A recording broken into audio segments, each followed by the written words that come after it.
I am Julian, 28 years old. 2 years ago, my own brother stole my wife, and my parents actually paid for the luxury hotel where they carried out their affair. While I was working double shifts to pay our mortgage, my parents told me I was never good enough for her anyway. They laughed at me in front of our entire family during a Thanksgiving dinner, treating my divorce like it was a punchline. But there is one thing they didn't know. I was silently building an empire, acquiring the very real estate and distribution channels my brother desperately needed to survive. And now, my ex-wife is standing in the freezing rain on my porch, begging for my help. Before I tell you exactly how I destroyed their perfect little world, hit that like button if you believe in justice. And don't forget to let me know where you are watching from in the comments below. Now, let's go back to where the nightmare and my ultimate revenge began. It was a Tuesday afternoon in late November. The kind of miserable, bone-chilling Tuesday in the Pacific Northwest where the rain does not just fall. It slices sideways, turning the streets into cold, gray rivers and making the world look entirely devoid of color. I was standing in the massive foyer of my custom-built home, a sprawling property shielded by heavy iron gates, ancient pine trees, and a strict HOA that ensured absolute privacy. I had a cup of dark roast coffee in my hand, the steam curling into the cool air of the house, as I reviewed a massive commercial real estate contract on my tablet. My life now is quiet. It is deliberate. It is perfect. Then the security buzzer rang. The sound echoed sharply against the marble floors. I rarely get unannounced visitors. I walked over to the security panel mounted on the wall and tapped the screen to wake it up.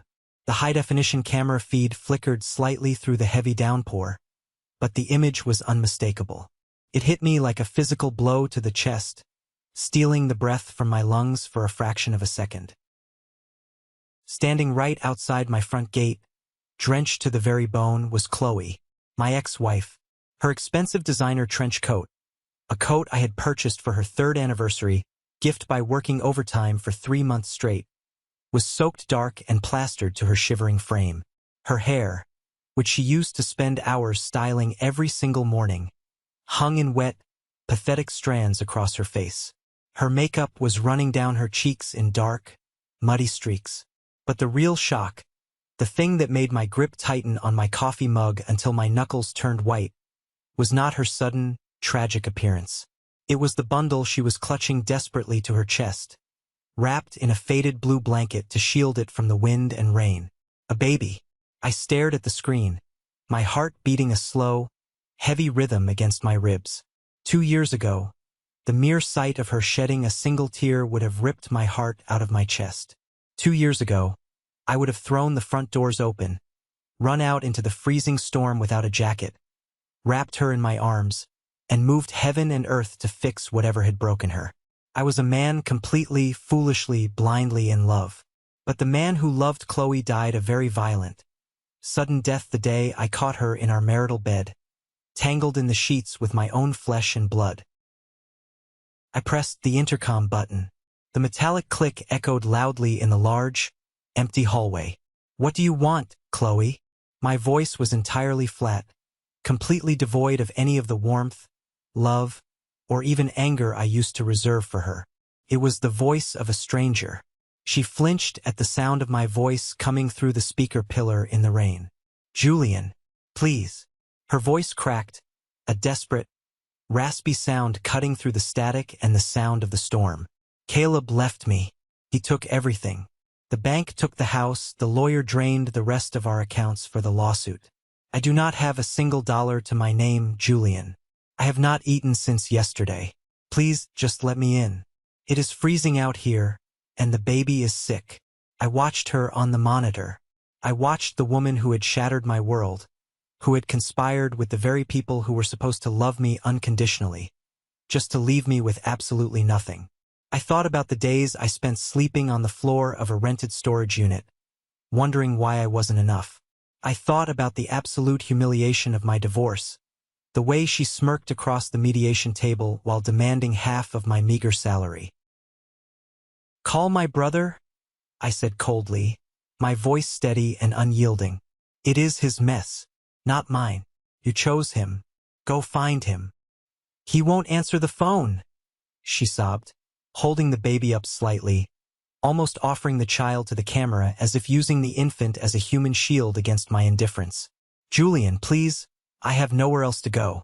I tried calling your parents, but they won't take my calls either. They blocked my number.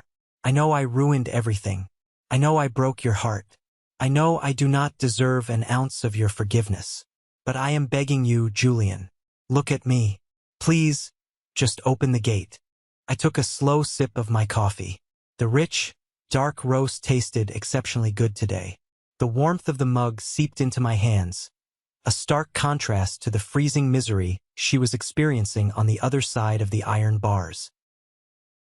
You made your choices, Chloe, I said, leaning closer to the microphone, making sure every single syllable was crystal clear. You wanted the golden boy. You wanted the fast cars, the high society parties, and the easy life. You threw me away like garbage to get it. Now the bill has come due and you have to live with the tab. Step away from my property right now, or I will call the police and have you arrested for trespassing. I took my finger off the button. I didn't wait to see her reaction. I didn't care if she fell to her knees and screamed my name to the heavens. I simply turned around, walked back into my warm, quiet living room, and sat down on my leather sofa to finish reading my contract. I didn't feel an ounce of guilt. I didn't feel a shred of pity. I felt nothing but a profound, absolute sense of peace. Because to understand why I could leave a weeping woman and a freezing baby in the rain without batting an eye, you have to understand the sheer magnitude of what she, my brother, and my parents did to me. You have to understand what it feels like to be the backup plan of your own family, the designated punching bag, the invisible child who was only kept around to make the golden child look brighter. You have to understand the years of psychological torture I endured before I finally snapped and decided to take everything from them. Growing up in my house, the rules were never explicitly written on the walls, but they were carved into the very foundation of my reality every single day. The dynamic was completely set in stone by the time I was old enough to walk. Rule number 1. Caleb is the priority, the king, the chosen one. Rule number 2. Julian is the afterthought, the burden, the shadow. My parents, Arthur and Helen, were not overtly abusive in the physical sense. They didn't hit me. They didn't lock me in closets or deny me basic meals. Their brand of abuse was much more insidious. It was a slow, steady, daily drip of neglect, comparison, and passive-aggressive cruelty that completely poisoned my self-worth over 2 decades. Caleb is 3 years older than me. From the moment he could form a sentence, he was the star of the show. He was the high school quarterback, the charismatic charmer, the boy who could talk his way out of a speeding ticket, manipulate his teachers into giving him extensions, and charm his way into any girl's heart. He was tall, athletic, and possessed this arrogant, entitled smirk that my parents tragically confused for genuine confidence and leadership. I was completely different. I was quiet, deeply observant, and fascinated by science, specifically chemistry and the complex chemistry of scent. While Caleb was out throwing wild house parties and trashing the family living room, I was locked in my bedroom mixing essential oils, trying to figure out how volatile top notes transitioned into grounding base notes to create a lasting fragrance. I wasn't causing trouble, but in my parents' eyes, I wasn't causing pride either. I was just taking up space. The financial divide was the most glaring, undeniable evidence of my standing in the family hierarchy. Let me give you a perfect example. When Caleb turned 18, my parents threw a massive celebration. They bought him a brand new sports car. I still remember the blinding glare of the sun off the pristine silver paint.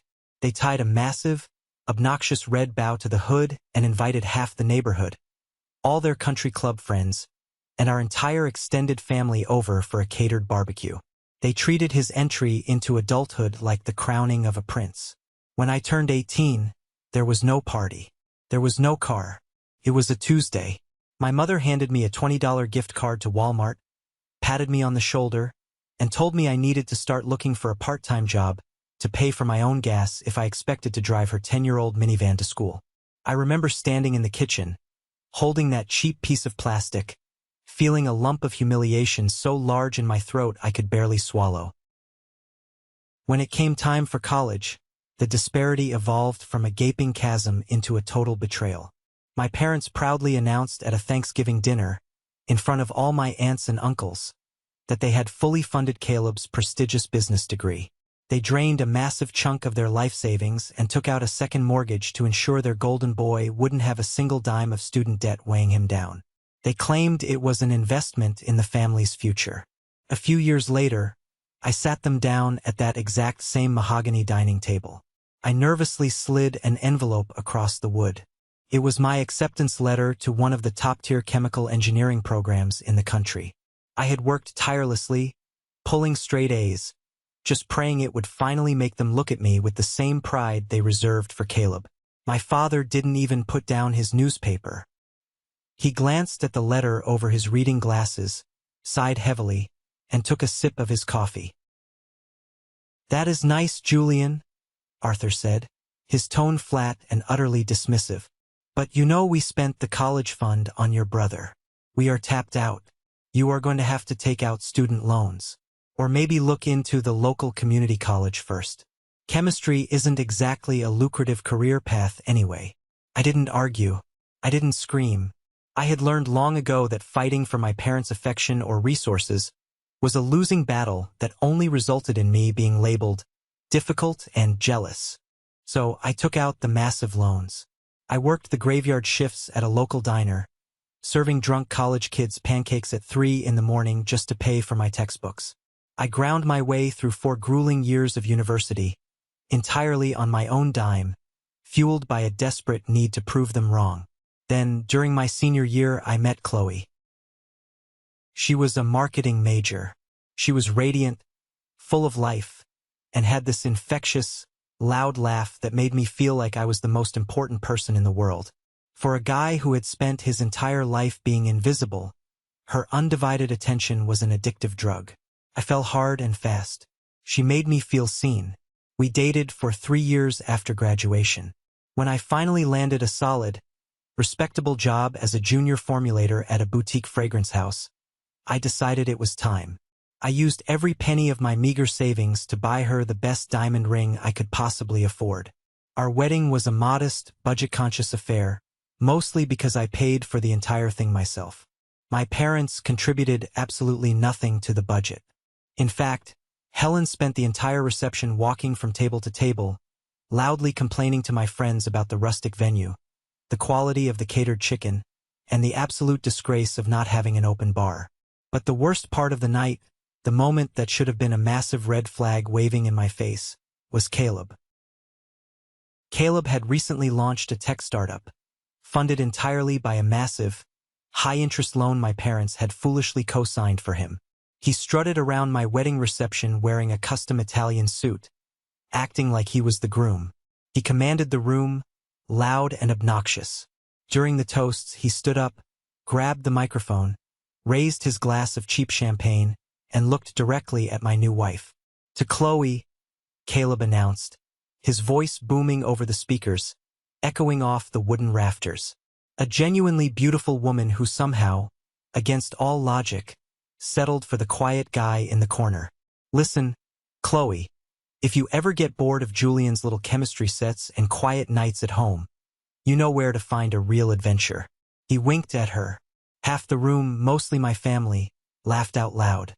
My parents actually beamed with pride at his charismatic joke. I sat there at the head table, my face burning with absolute humiliation, gripping the edge of the tablecloth beneath the table so hard my fingers ached. Chloe didn't defend me. She just giggled, a high, breathy sound, and patted my hand gently. Looking back now, with the clarity of hindsight, that little giggle should have been the first blaring siren indicating my life was about to be destroyed. The first 2 years of our marriage were an intense financial struggle. We bought a small, aging starter home in the suburbs, and the monthly mortgage payments ate up a massive chunk of my salary. I was working 60 hours a week, coming home exhausted, desperately trying to climb the corporate ladder and build a solid foundation for our future. Chloe worked as a receptionist at a mid-level real estate firm, but she absolutely hated it. She was obsessed with appearances and status. She spent hours every single night scrolling through social media, staring with deep envy at the luxury vacations, designer handbags, and flawless lives of influencers. Caleb just bought a new Rolex, she casually mentioned one evening over dinner, pushing her pasta around her plate with a fork. He posted a picture of it on a yacht. He says his startup is about to go public. It must be nice not to have to worry about clipping grocery coupons or checking the bank account before buying a pair of shoes. I swallowed, the bitter taste rising in the back of my throat. We are building something real, Chloe. Takes time. Slow and steady wins the race. I am up for a promotion next quarter. I know, she sighed, checking her phone screen yet again.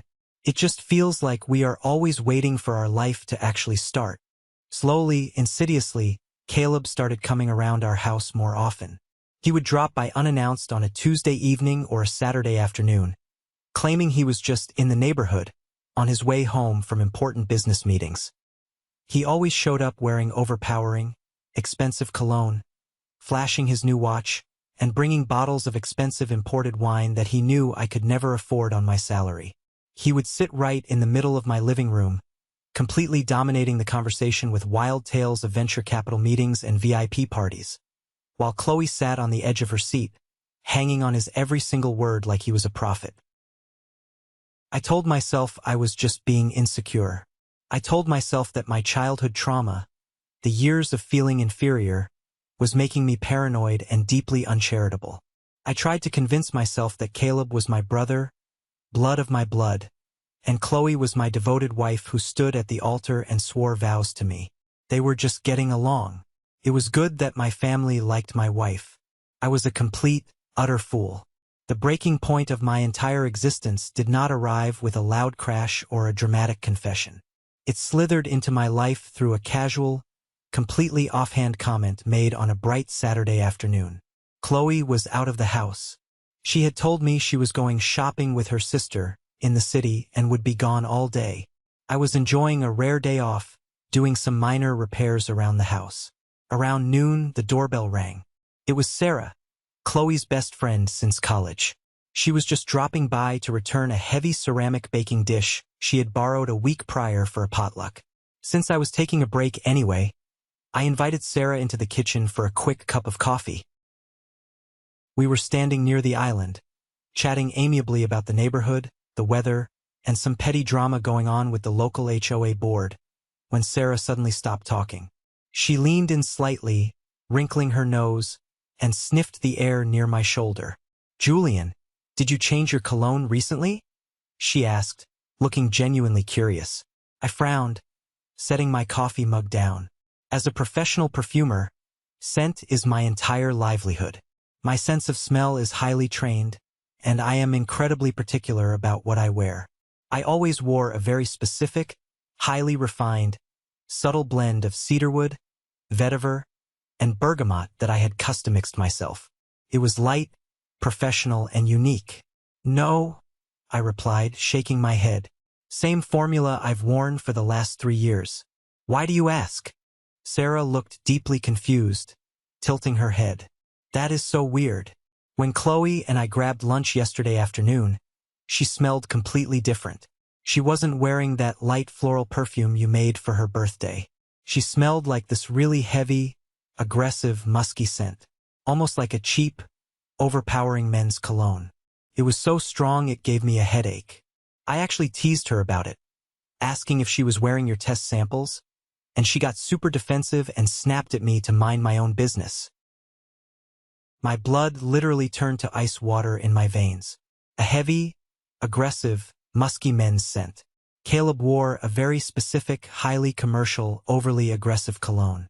It was a vile, overpowering mix of synthetic amber, cheap patchouli, and synthetic musk. It was the kind of arrogant smell that announced his presence before he entered a room and lingered in an elevator for 20 minutes long after he had left. It was the exact, undeniable scent I had caught very faint whiffs of on Chloe's clothes when I was doing the laundry over the past few months. But every time, I had stupidly convinced myself it was just from standing next to men on the crowded subway commute or sitting in a busy restaurant. "Right?" I managed to say, forcing my facial muscles into a tight, incredibly fake smile. My heart was pounding so hard I thought Sarah could hear it. I spilled a whole tray of aggressive synthetic test samples in my car the other day. It was a mess. It probably rubbed off heavily on her jacket when I drove her to the station. Sarah nodded, completely buying the logical excuse, and left shortly after to run her errands. I walked her to the door, locked it behind her, and stood dead center in the middle of my kitchen. The silence of my small house was suddenly deafening, oppressive. My mind raced at 1,000,000 miles an hour, connecting dots I had desperately tried to ignore. The late nights at the office where she wouldn't answer her phone. The sudden, obsessive interest in upgrading her wardrobe with clothes we couldn't afford. The secretive texting where she would turn her phone screen away from me. The way Caleb always magically seemed to know my exact work schedule, asking when I was on night shifts. I felt physically sick. I gripped the edge of the kitchen counter, taking deep, shuddering breaths. I needed absolute proof. I refused to confront my wife and blow up my marriage based on a passing comment about a smell. If I was wrong, the accusation would destroy us anyway. But if I was right... 2 weeks later, the universe decided to stop playing games and handed me the definitive proof on a silver platter. I was scheduled to be in Chicago for a major, 3-day international fragrance expo. It was a huge opportunity for my career. My flight was booked for a Tuesday morning at 8 a.m. I kissed Chloe goodbye at 5 a.m. while she was still half asleep in bed, grabbed my luggage, and took an Uber to the airport. But an hour before boarding, while I was sitting at the terminal gate drinking overpriced coffee, my boss, Mr. Henderson, called my cell phone. "Julian, turn around and go home," Henderson said, sounding frustrated. The primary client we were presenting to in Chicago just had a massive family medical emergency. The whole expo pitch is pushed back by a full week. I'll get the company to refund your flight. Take the next few days off, you've earned it. I grabbed my carry-on bag and headed straight to the taxi stand. I pulled my phone out to call Chloe and tell her the good news, that we could have a surprise date night. But a dark, twisted, paranoid knot in my gut told me to put the phone away. Go home unannounced. See what happens when she thinks you are 1,000 miles away. The Uber dropped me off at the end of my street around 11 in the morning. The neighborhood was quiet, most people away at work. My heart started hammering against my ribs, a loud, violent thud, the moment my house came into view. Parked boldly right in the middle of my driveway was a sleek, black, brand-new luxury Mercedes sedan. It wasn't Caleb's usual sports car, but I knew for a fact he frequently rented high-end luxury vehicles to Project Success when meeting with potential investors. I walked toward my own front door feeling like a criminal, like a thief breaking into my own life. I slipped the house key into the lock, turning the metal with agonizing slowness to avoid making even the slightest click. I pushed the door open and stepped inside. The house was dead quiet. I took off my shoes and walked silently into the hallway. And then I heard it, a low, muffled, undeniably intimate laugh coming from upstairs, coming from my master bedroom. I gripped the wooden banister of the staircase so hard my knuckles turned a bruised, painful shade of white. Every single step up those carpeted stairs felt like I was wading through waist-deep, wet concrete. The blood was roaring in my ears, a rushing sound that drowned out everything else. I reached the second-floor landing. The door to our bedroom was slightly ajar, maybe 2 inches open. I stepped up to the narrow gap and looked inside. There is a very specific kind of psychological pain that does not register physically at first. It doesn't hurt immediately. It just instantly burns out your entire nervous system, leaving you entirely numb, floating outside of your own body, watching a nightmare unfold. I saw my brother, my own flesh and blood, the man I shared a childhood with. He was tangled in the expensive cotton sheets I had bought with my hard-earned money, violently violating the sanctity of my home, with the woman I had promised my life and soul to. They weren't just sleeping together. They were laughing. They were comfortable. They were relaxed. This was not a drunken, one-time mistake. This was a well-rehearsed routine. I placed my hand flat on the wood and pushed the door open. It hit the drywall behind it with a loud, violent crack that echoed through the entire house. They scrambled instantly. Chloe shrieked, a high-pitched sound of absolute terror, yanking the heavy duvet up to cover her bare chest, her eyes wide, wild, and panicked. Caleb froze mid-motion, staring at me. For one brief, satisfying second, I saw genuine, primal fear flash in his eyes. He thought I was going to kill him, but then, true to his disgusting, narcissistic nature, the fear vanished, instantly replaced by that familiar, arrogant, sickening smirk. He actually ran a hand through his perfectly styled hair, acting completely, terrifyingly unbothered by the fact that his brother had just caught him destroying a marriage. "Julian," Caleb said, his voice sickeningly calm, laced with amusement. "You are home incredibly early. Flight get cancelled due to weather." I didn't yell. I didn't scream. I didn't lunge forward and throw punches. I felt a cold, terrifying, absolute calm wash over every inch of my body. It was the calm of a man who realized he had nothing left to lose. "Get out of my house," I said, my voice eerily steady, barely above a whisper, yet carrying the weight of a death sentence. Chloe started hyperventilating, real, ugly tears streaming down her perfectly made-up face. Fake, pathetic, manipulative tears. "Julian, oh my God, Julian, please, please, you have to let me explain. It is not what you think. It was a mistake. I swear to God it meant nothing. A mistake." I took one slow, deliberate step further into the room. The air smelled strongly of his vile cologne and her betrayal. "You trip and accidentally fall into his lap, Chloe, multiple times? Do not insult my intelligence. Both of you, get dressed right now and get the hell out of my house." Caleb sighed dramatically, slowly swinging his legs over the side of the bed, grabbing his expensive tailored trousers from the floor. He looked at me, no longer bothering to hide his absolute contempt and superiority. "Oh, come on. Let's not do the dramatic, deeply wounded husband routine, Julian," Caleb sneered, casually buckling his designer leather belt. "You knew this was coming eventually. Look in the mirror. You can't provide for a high-maintenance woman like Chloe. Look at this tiny, pathetic house. Look at your miserable, stagnant salary. Mom and Dad always said you were far too weak to hold on to anything of real value. I'm honestly just doing you a favor, putting her out of her misery before she wastes her best years on a loser." The casual mention of my parents made my stomach drop into a bottomless abyss. "What the hell does that mean? Mom and Dad?" Caleb laughed, a cruel, sharp, barking laugh that cut me to the bone. "You honestly think they don't know? Come on, Julian, don't be naive. They prefer her with me. They always have. Hell, Dad even joked over Thanksgiving drinks that I was finally upgrading the family gene pool by taking over." I slowly turned my head and looked at Chloe. She was staring firmly at the floor, sobbing hysterically into her hands, entirely unable to meet my eyes. She didn't scream a denial. She didn't call him a liar. My parents knew. My own parents, the people who brought me into this world, knew my wife was eagerly sleeping with my brother, and they said absolutely nothing to protect me. "You have exactly 10 minutes to pack whatever fits into 2 suitcases, I said to Chloe, my voice devoid of any human emotion.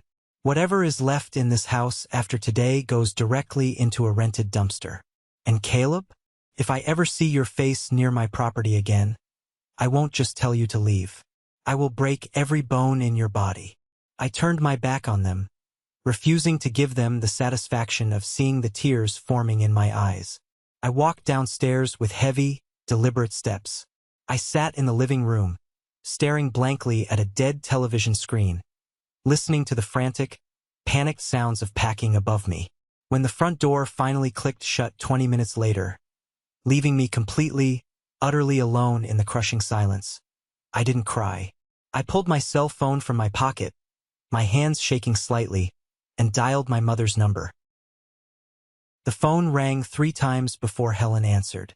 Her voice was bright, chirpy, and entirely too cheerful for a Tuesday morning. Julian, sweetheart, how is Chicago? Is it freezing? Did you land that big corporate account for the company? I gripped the phone tightly, my fingernails digging painfully into my palm. The trip was canceled. I came home early, Mom. I walked into my bedroom and caught Chloe and Caleb in my bed. There was a long, suffocating, terrifyingly heavy silence on the other end of the line. I waited for the maternal shock. I waited for the outrage. I waited for my mother to scream in horror, to ask how this could possibly happen, to viciously condemn her oldest son for destroying her youngest son's life and marriage. Instead, she let out a long, heavy sigh. It wasn't a sigh of grief or empathy. It was a sigh of profound annoyance, like I had just informed her I forgot to buy milk at the grocery store. Look, Julian, Helen said, her tone suddenly cautious, defensive, and deeply patronizing. These things are complicated. Adult relationships are messy. Your brother has been under a tremendous amount of stress lately with his new startup, and Chloe, well, you know she has very expensive tastes and high expectations. Honestly, we always felt you two were never really a good match anyway. You are too quiet for her. I closed my eyes. The reality of the betrayal was a massive physical weight pressing down violently on my chest, threatening to crush my lungs. You knew. You actually knew this was happening behind my back. Do not take that accusatory tone with me, young man, she snapped, instantly pivoting to anger to deflect her guilt. We didn't orchestrate anything. We didn't force them into bed. But Caleb is going places, Julian. He is going to be a millionaire. He needs a wife who knows how to navigate those high society circles and host corporate dinners. Be reasonable about this. Do not make a huge family scandal out of it. You can move on quietly. I'm sure you'll find a nice, quiet, simple girl who suits your boring lifestyle much better. I felt nauseous. I have nowhere to go, I said, testing the waters one final time, desperate to see if even a microscopic shred of maternal instinct remained in her cold heart. The house is in both our names. I have to call a lawyer to figure out the divorce. I can't stay here tonight. I need a place to crash and clear my head. Can I come stay in my old room at your place for a few days? Oh, honey, Helen said quickly, far too quickly, her voice dripping with fake sympathy. That is really not a good idea right now. We are actively renovating the guest bathroom, and the entire house is just a complete disaster zone. There is drywall dust everywhere. You have allergies, you would absolutely hate it. Why don't you just book a cheap motel? They had lived in that house for 30 years and hadn't changed a single light bulb or painted a wall, let alone renovated an entire bathroom. She was lying through her teeth to protect Caleb's comfort. Right? Enjoy the renovation, I said, and hung up the phone. I didn't realize the true, horrific depth of their betrayal until 2 days later. I was sitting at my kitchen table, surrounded by moving boxes, sorting through a massive pile of mail as I prepared to contact a ruthless divorce lawyer. Among the junk mail and grocery flyers was a thick paper credit card statement addressed directly to Chloe. In her rush to pack, she had forgotten to forward her mail. I opened it. I knew I shouldn't have, it was a violation of privacy, but I was desperately looking for ammunition for the divorce proceedings. My eyes scanned the long list of charges, and my heart stopped cold on a massive line item from a month prior. A 5-night stay at a 5-star luxury ski resort in Aspen. The cost was astronomical, nearly a quarter of my yearly salary. But the card hadn't been paid off from our joint checking account. There was a payment confirmation receipt stapled to the back, showing the massive balance had been cleared entirely by an external bank wire transfer. I recognized the routing number instantly. It was my father's primary business account. My parents hadn't just looked the other way. They hadn't just remained silent. They had actively, financially funded my wife's affair with my brother. They had literally paid for the luxury hotel suite where Caleb and Chloe went to betray me while I was working overtime to pay our mortgage. The anger I felt at that exact moment transcended normal human rage. It wasn't hot and explosive. It was a cold, absolute, terrifying clarity. I was completely alone in this world. The family I was born into was a malignant cancer, and the only way to survive was to cut it out completely and burn the wound shut. But Caleb wasn't done destroying me.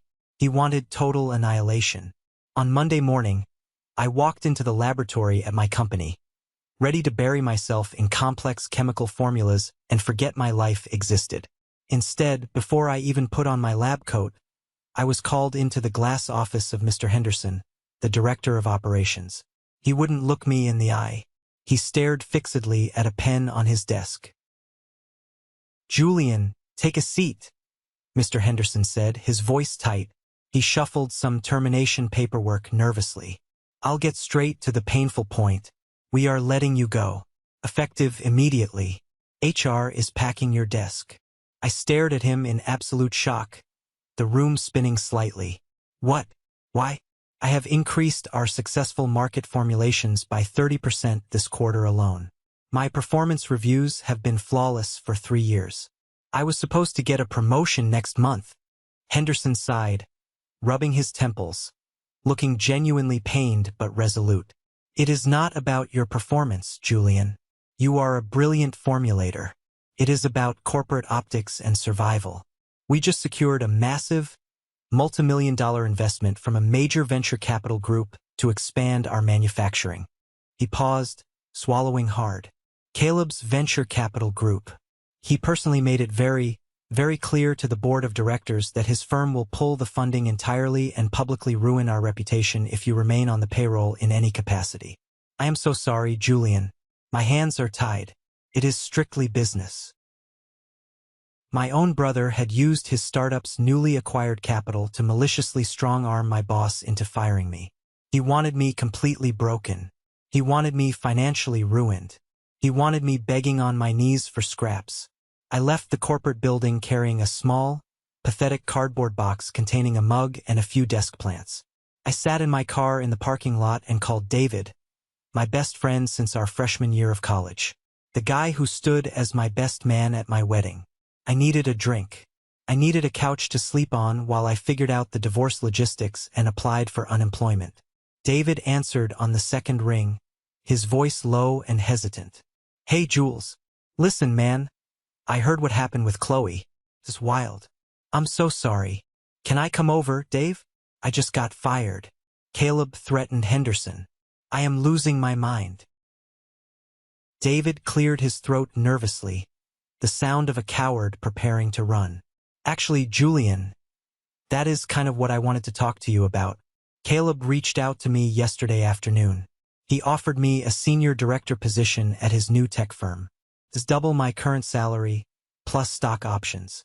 I can't really afford to be seen associating with you right now, man. If Caleb finds out I'm helping you, he'll pull the offer. You know how it is. I have a mortgage. I have kids." I didn't scream at him. I didn't beg. I just ended the call, staring blankly at the steering wheel.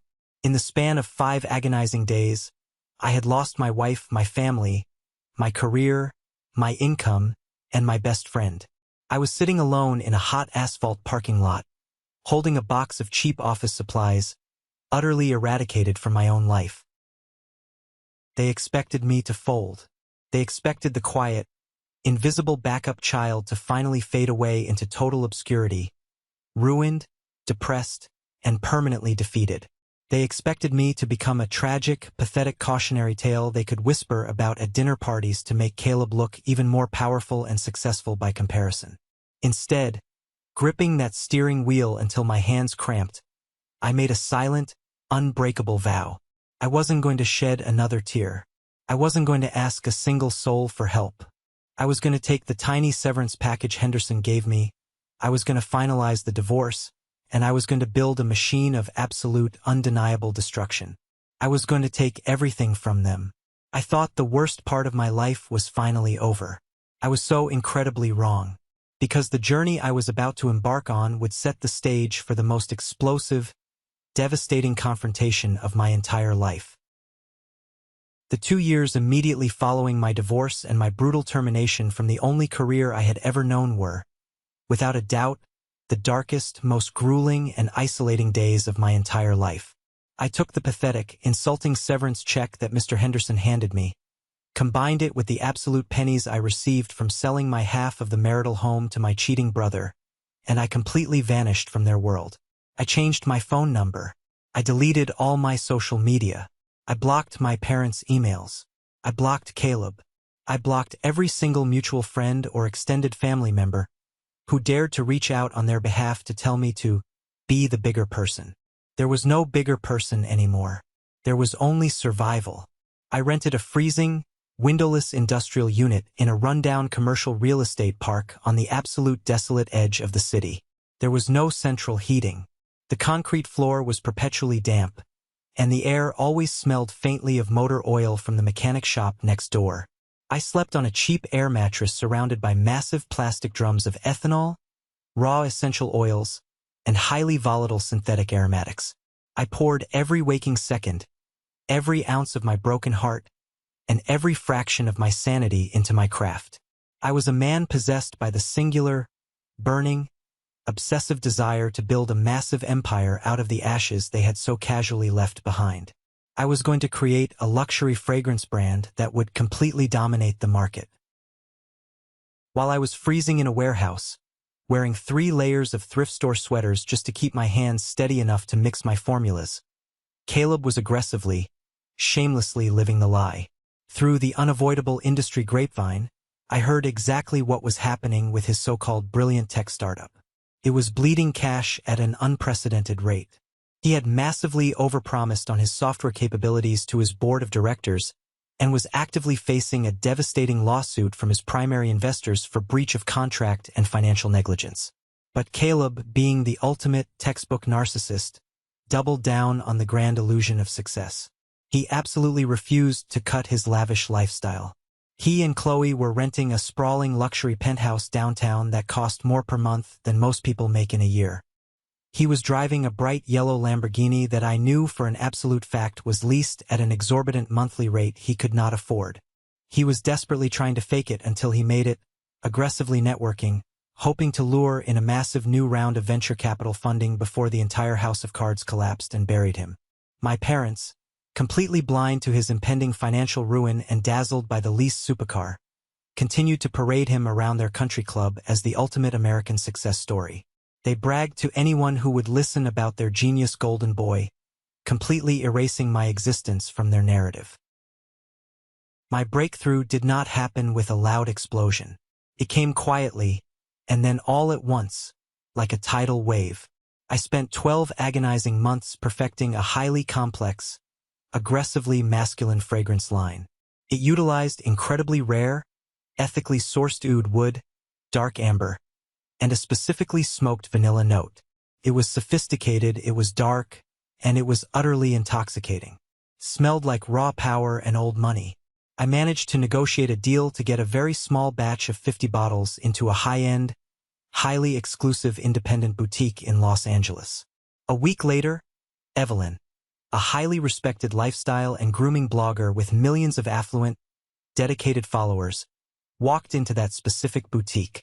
She bought a bottle as an anniversary gift for her husband. 2 days later, she posted a glowing, highly emotional 10-minute video review calling my creation the most revolutionary, captivating men's scent of the decade. My business phone did not stop ringing for 3 consecutive months. Wholesale orders flooded in faster than I could physically mix the compounds. I took the initial profits and hired a brilliant, hungry young assistant named Noah, who had a mind for logistics. We scaled up aggressively. I moved out of the freezing warehouse and purchased a massive, state-of-the-art manufacturing facility outright. I didn't just build a brand. I systematically built an entire supply chain to ensure nobody could ever cut me out of the market again. And during this incredible, dizzying rise to the top, I met Isabella. She was the lead corporate supply chain logistics manager for one of my primary European glass bottle distributors. Where Chloe was superficial, demanding, and obsessed with status, Isabella was sharp, intensely loyal, fiercely intelligent, and completely grounded in reality. She learned about my past. She knew about the brutal betrayal, the divorce, the family abandonment. Instead of judging me or offering empty platitudes about forgiveness, she stood shoulder to shoulder with me in the corporate trenches. She helped me optimize my operations, negotiate massive shipping contracts, and build my fortress brick by brick. We became inseparable, bound by mutual respect and an undeniable, deep connection. By the end of the second year, my independent company was evaluating a massive, life-changing acquisition offer from a global luxury retail conglomerate headed by a man named Marcus. Marcus was a titan in the industry, a ruthless but fair billionaire who controlled the high-end distribution channels of the world's most elite brands. After months of grueling negotiations with a team of high-powered lawyers, we finally closed the deal. It made me incredibly wealthy. Wealthy enough that my old corporate salary looked like absolute pocket change. Wealthy enough to ensure my future children would never have to worry about a college fund. To officially celebrate the partnership and launch the brand globally, Marcus insisted we throw a massive, highly exclusive gala at the city's most prestigious museum of modern art. It was a strict invitation-only event for the absolute elite of the city. Angel investors, politicians, A-list celebrities, and top-tier financial media. This is exactly where the trap was set. Through my new, extensive corporate network, I knew Caleb's tech firm was on absolute life support. He was drowning in debt and desperately hunting for a corporate buyer. Specifically, he was looking for a massive retail distribution network to acquire his struggling logistics software to save him from bankruptcy. I also knew he had been begging Marcus's conglomerate for a simple 5-minute meeting for 6 months and getting completely ignored. So I pulled a string. I personally made sure Caleb received a VIP golden ticket invitation to the gala. I also sent physical, wax-sealed invitations to my parents' small apartment. I wanted them all in that room. I wanted them to walk blindly into the lion's den, completely intoxicated by the glamour, entirely unaware of exactly who owned the pride they were walking into. The night of the gala was electric. The museum was shut down to the public and bathed in soft, expensive amber lighting. Classical music echoed through the halls. Waiters in impeccably tailored tuxedos carried silver trays of vintage champagne that cost more than my first car.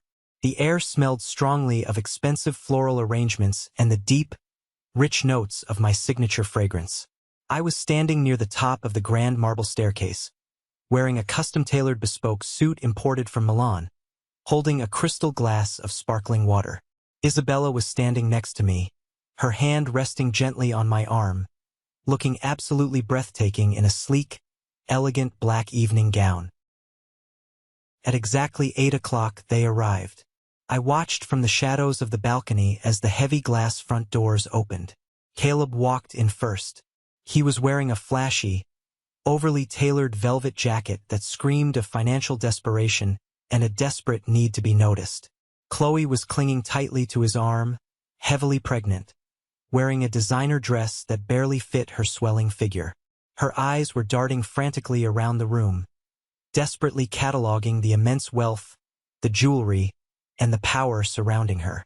My parents trailed right behind them. Arthur and Helen looked completely out of place, clutching their cheap coats, visibly intimidated by the sheer scale of the billionaires in the room. They gravitated immediately toward the main bar, completely oblivious to my presence on the staircase overlooking the entire floor.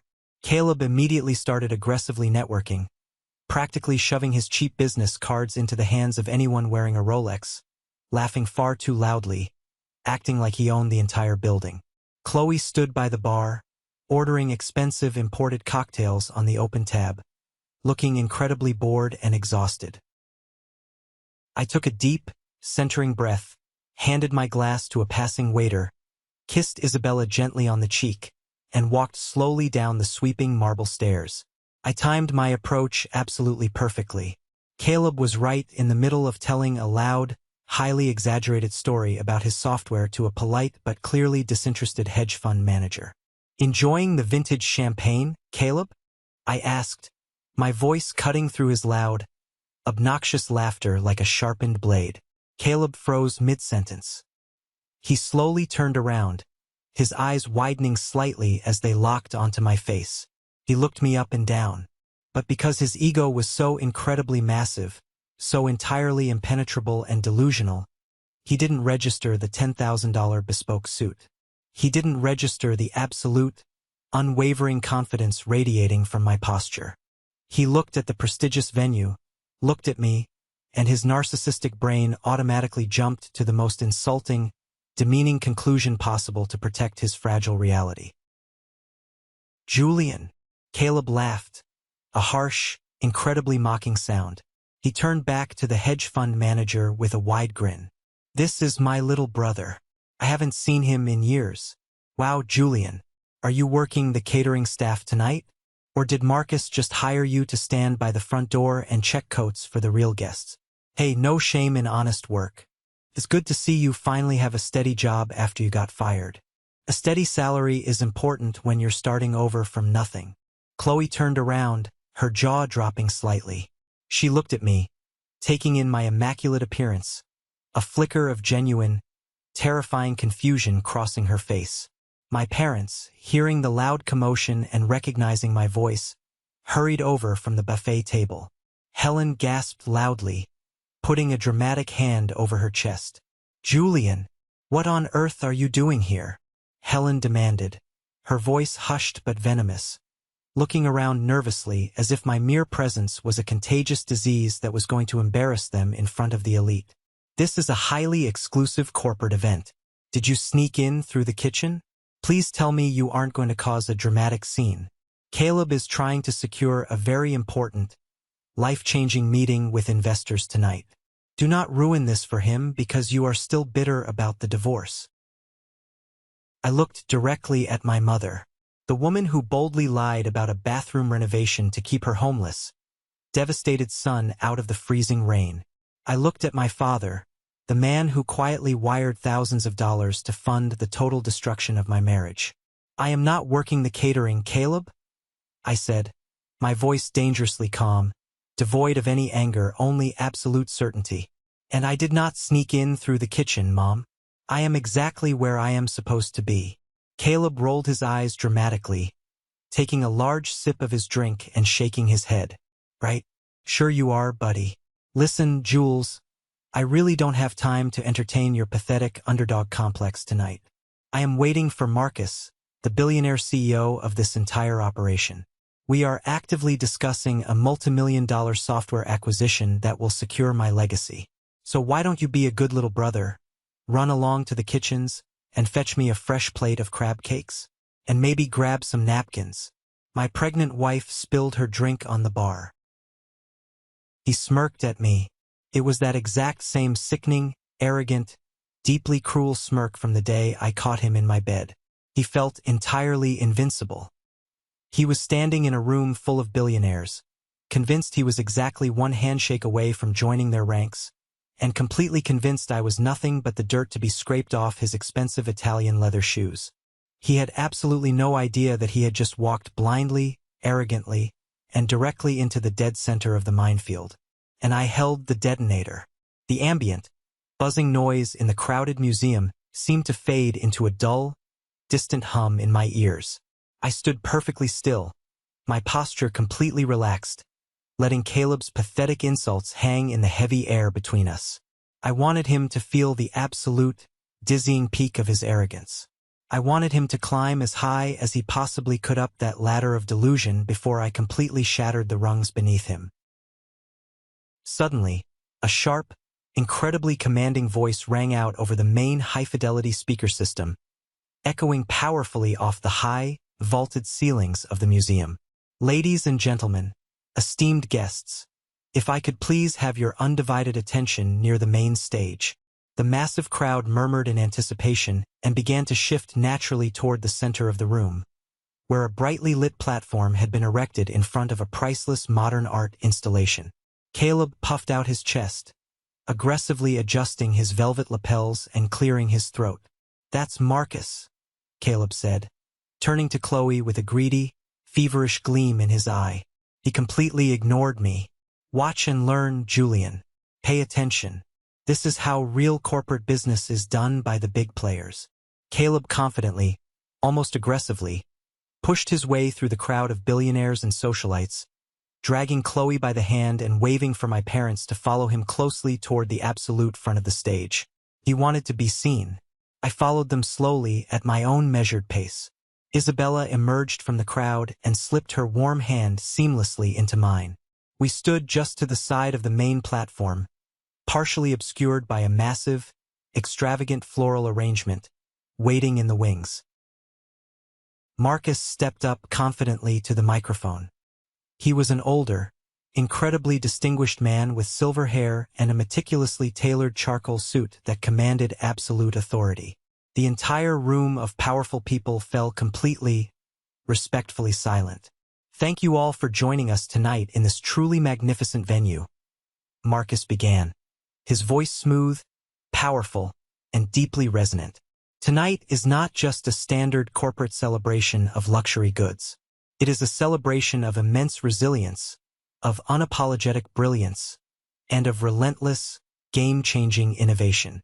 For the past year, our global conglomerate has been searching extensively for a brand that truly understands the complex modern market. We were looking for a brand built not on inherited wealth, not on empty venture capital promises, and certainly not on corporate theft, but on absolute, undeniable raw talent." I watched Caleb from my vantage point. He was nodding along in the very front row, a massive, arrogant grin plastered across his face. He looked incredibly smug, entirely and utterly convinced that Marcus was speaking generally about the aggressive business principles Caleb falsely claimed to possess. He thought this was his moment. "We found that rare talent," Marcus continued, a slight, knowing smile playing on his lips as his eyes scanned the crowd. "We recently finalized an enormous acquisition and partnership deal that will completely, fundamentally reshape our global fragrance and grooming division for the next decade. But that is not all. Alongside this incredible merger, I am thrilled to publicly announce tonight that our new brilliant partner has also aggressively expanded his own personal portfolio by acquiring the regional logistics and software distribution network, the very network that powers our entire retail operations across the coast." Caleb's smug smile faltered slightly, a microscopic twitch in his jaw. The regional logistics network. That was the exact, specific company Caleb was desperately trying to sell his failing software to. It was his only lifeline to avoid total bankruptcy. If Marcus's new unknown partner owned it, Caleb had to impress this mysterious billionaire immediately. "It is my absolute honor, and my great personal privilege," Marcus said, his voice rising in volume, extending his arm gracefully toward the side of the stage where Isabella and I were standing in the shadows, "to introduce the founder, the creative genius, and as of this morning, the majority shareholder of our newest global division. Please, ladies and gentlemen, a warm welcome for my friend and my new equal business partner, Julian." The massive, blinding theatrical spotlight snapped instantly from Marcus and hit me dead in the face. The applause in the room erupted, deafening and enthusiastic.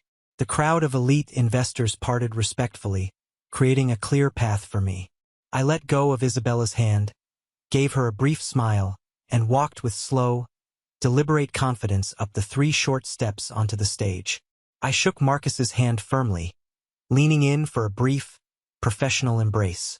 Then I stepped up to the microphone. I did not look at the wealthy investors. I did not look at the flashing cameras of the media. I looked directly, purposefully down into the front row. I looked dead into Caleb's eyes. The color had completely, instantaneously drained from his face, leaving him looking like a sick, pale ghost.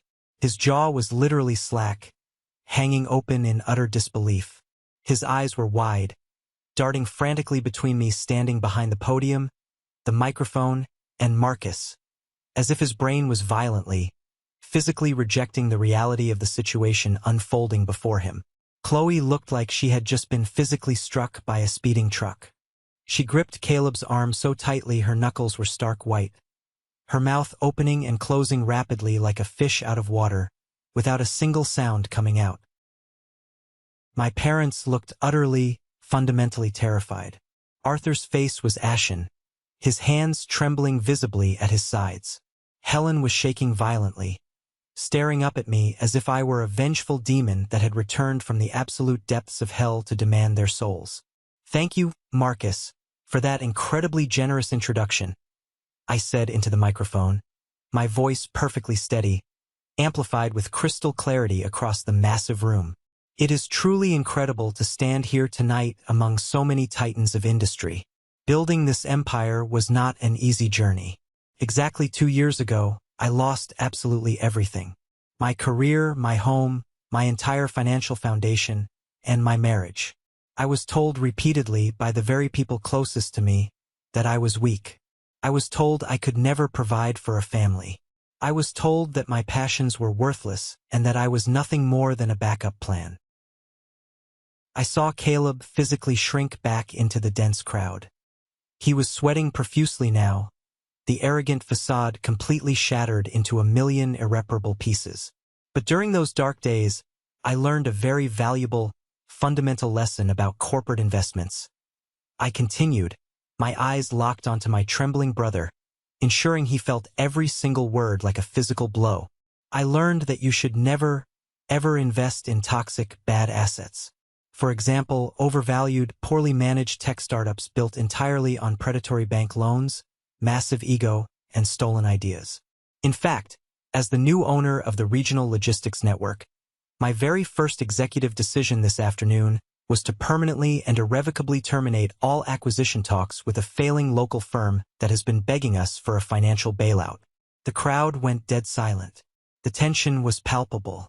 A firm run by a man who prefers to steal from his own family rather than do an honest day's work, I stated, my voice echoing like thunder. The whispers in the crowd started immediately, a low, buzzing crescendo of gossip. The corporate sharks in the room were smart. They smelled blood in the water. They were all looking around, trying to figure out exactly who the dead man walking was. Caleb knew. Caleb knew exactly who it was. He was staring at the floor, absolutely humiliated in front of the exact people he had spent his entire life trying to impress.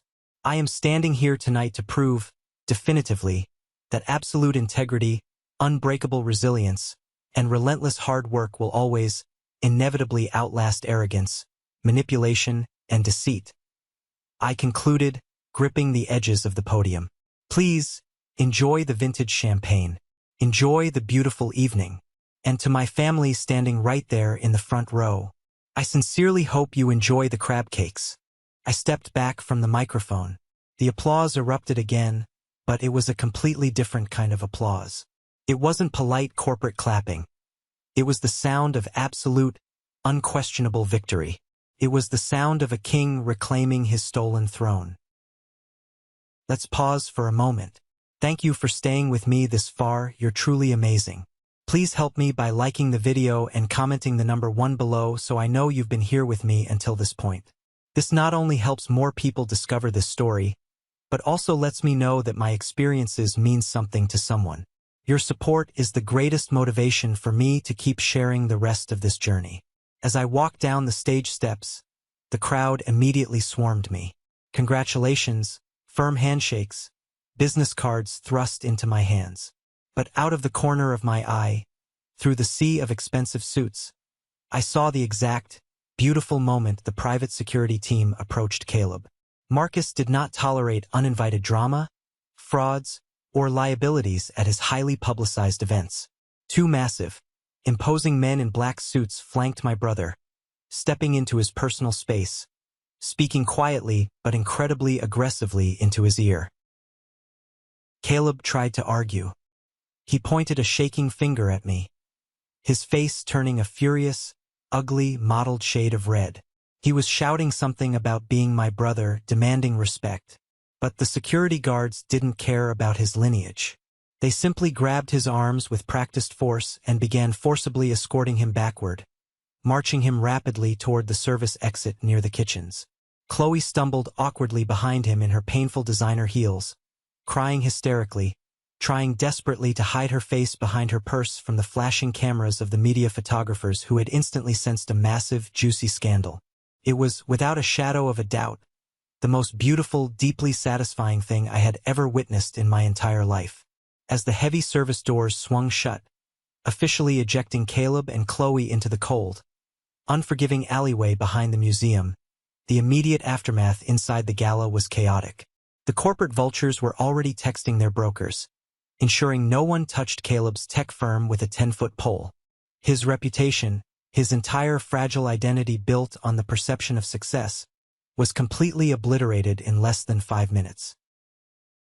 Through the dense crowd of well-wishers and billionaires, I saw my parents desperately, frantically trying to push their way toward me.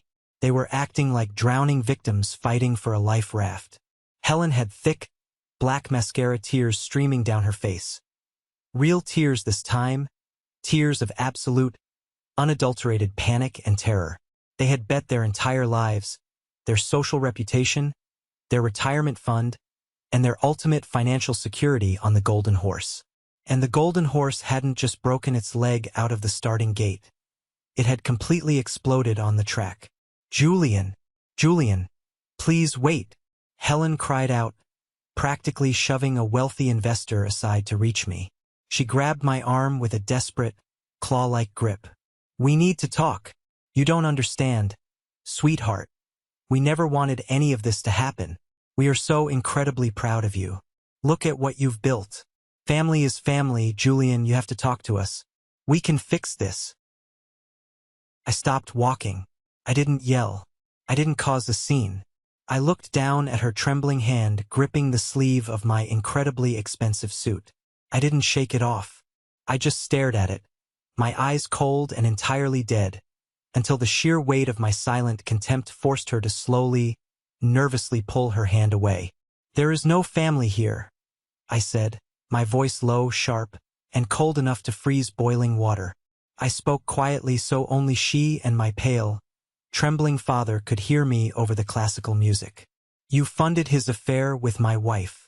You lied to me about a bathroom renovation when I was standing in your driveway, homeless and destroyed. You told me I was a failure. You drained my college fund and mortgaged your own future inheritance to fund a complete fraud. You are strangers to me. If you ever, for the rest of your miserable lives, attempt to contact me again, I will have my corporate lawyer draft a restraining order so severe you won't be able to breathe in the same zip code as me.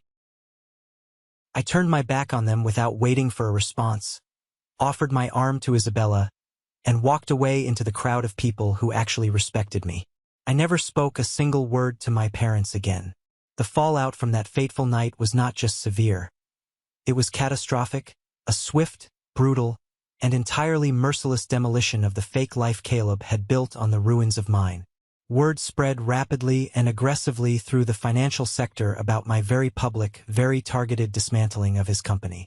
The primary investors, who were already furious about his massive software delays and broken promises, finally pulled the trigger. They hit Caleb with a massive multimillion-dollar lawsuit for blatant fraud, gross mismanagement of venture capital funds, and breach of fiduciary duty. The venture capital firm immediately seized his business accounts. 2 days later, the bank aggressively repossessed the bright yellow Lamborghini right out of the driveway of his luxury penthouse in broad daylight, while his neighbors watched. 2 weeks after that, unable to pay the astronomical rent, they were formally evicted. Caleb was completely, utterly, and irrevocably bankrupt. But the universe, it seemed, wasn't quite finished dispensing poetic justice. The true, absolute, mind-bending irony of the entire situation came crashing down on him about a month later, a final nail in the coffin of his ego. When the venture capital money dried up and the luxury lifestyle vanished overnight, Chloe's supposed undying loyalty to the better brother evaporated instantly. She didn't sign up for poverty. She signed up for the illusion of limitless wealth and country club dinners. She packed her designer bags and left Caleb sitting alone in a cheap, depressing, roach-infested motel room on the outskirts of the city. But before she walked out the door, she dropped the ultimate world-shattering bombshell. The baby she was carrying, the child Caleb had proudly paraded around as his heir, wasn't his. During the frantic, highly stressful months when Caleb's business was quietly failing and he was taking his intense financial anger out on her behind closed doors, Chloe had sought comfort exactly the way she always did, by finding someone with a significantly larger bank account. She had been secretly sleeping with one of Caleb's older, married, extremely wealthy angel investors. The baby was the undeniable product of that affair. the investor, wanting absolutely nothing to do with a public scandal or a messy, drawn-out custody battle that would ruin his own marriage, paid for a ruthless, high-powered lawyer who completely terrified Chloe into silence with ironclad non-disclosure agreements and a meager monthly stipend. Caleb had maliciously thrown away his loyal brother, completely destroyed his professional reputation, and nuked his entire future just to steal a woman who immediately cheated on him and stuck him with another man's child the exact second the going got tough. The sheer poetry of the betrayal was staggering. When the absolute truth came out, Caleb suffered a complete, documented psychological breakdown. The untouchable golden child, the invincible king of the family, was reduced to a crying, broken, heavily medicated shell of a man. He was fighting a massive corporate lawsuit with a completely overworked public defender because he couldn't afford a real lawyer. And my parents? They certainly didn't escape the devastating wreckage. Because they had foolishly, blindly co-signed the massive, high-interest original business loans for Caleb's tech startup years ago, the furious bank came directly after their personal assets when Caleb defaulted. The crushing, insurmountable debt wiped out their life savings entirely in a matter of weeks. They were forced to hastily sell their massive, beautiful suburban home, the house I grew up in, the house they refused to let me stay in, for a fraction of its value just to avoid total, humiliating bankruptcy.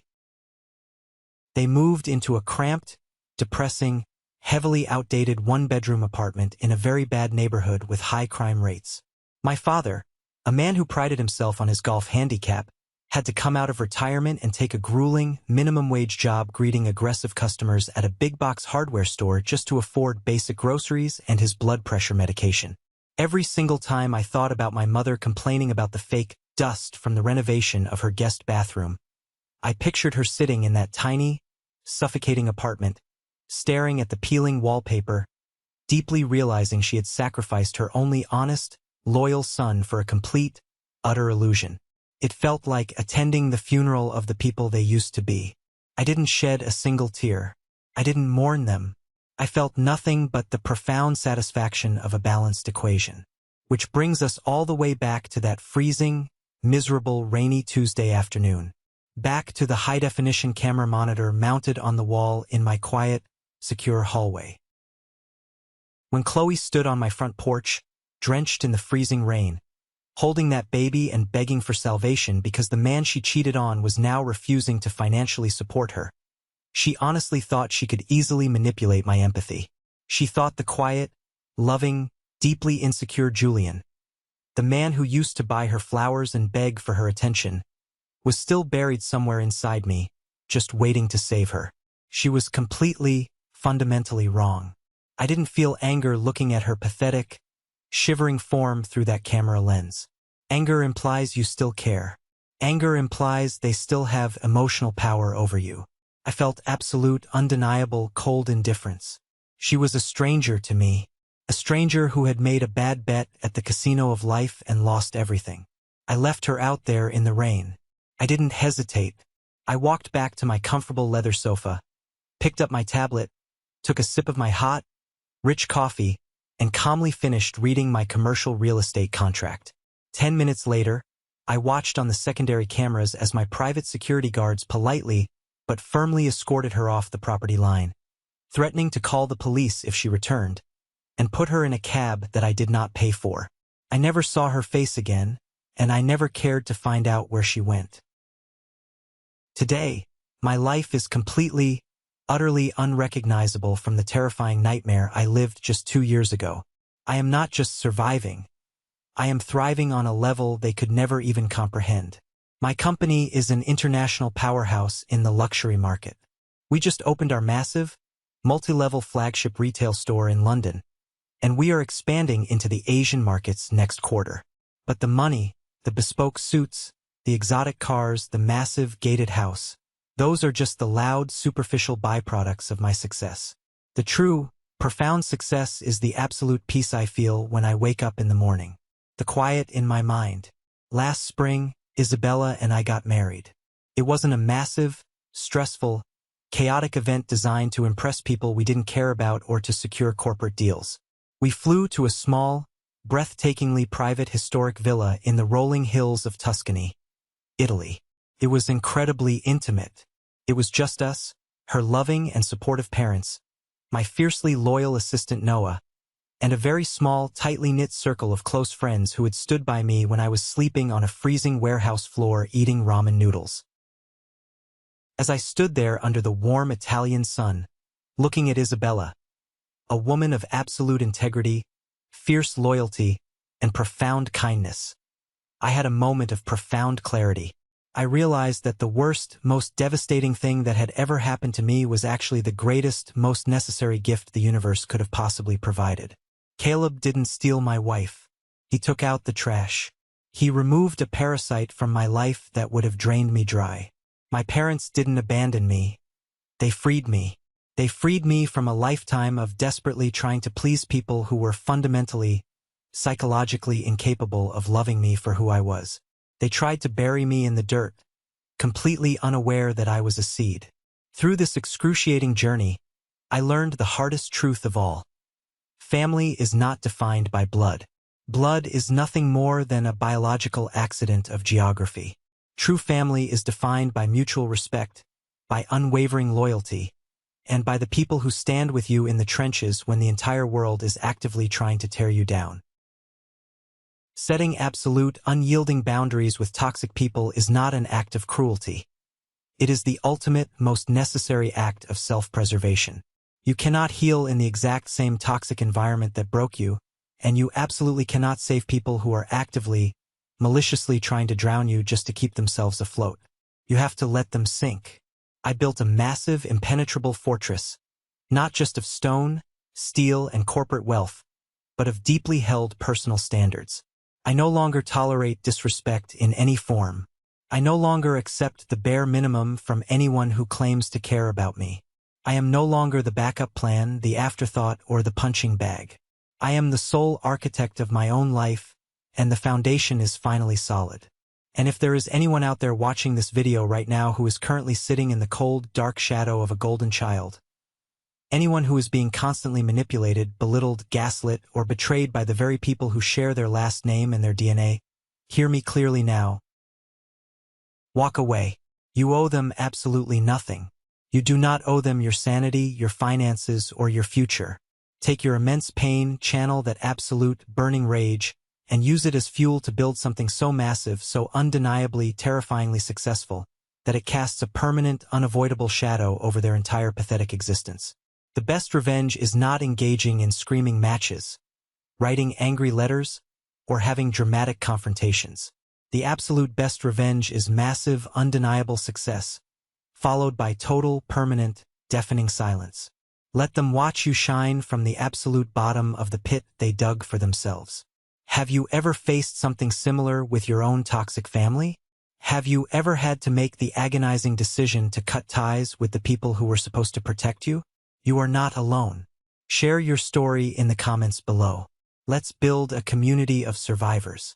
And don't forget to like and subscribe so you don't miss the next journey. Stay strong, protect your peace, and never let anyone make you a backup plan.